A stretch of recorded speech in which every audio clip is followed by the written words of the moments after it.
चीन robot dog एवं drone मध्य लड़ईर video social media रे भाइराल होता।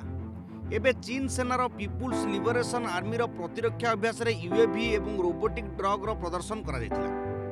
प्रतिरक्षा क्षेत्र में आगक बढ़िबा सहित सेना को मजबूत करने दिगरे रोबोट डॉग एक बड़ पदक्षेप बोली कहुछि। रोबोटिक डॉग शत्रु सहित मुकाबिला करने सहित सैनिकों शहीद हेबार संख्या कम करेंगे। तेबे आपण जानती कि किपरि काम करती रोबोटिक डॉग?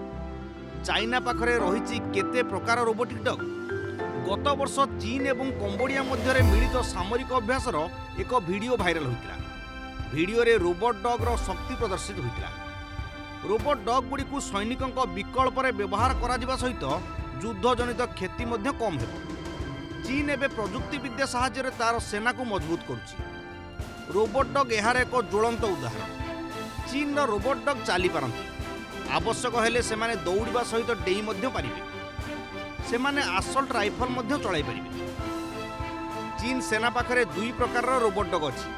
गोटे रोबोट डॉग ओजन 50 केजी होइतिबा बेले से आसल्ट राइफल चलाई पारिबो। अन्यटी 15 केजी ओजन होइतिबा बेले यह गुप्तचर भाव में व्यवहार करा जाय पारिबो।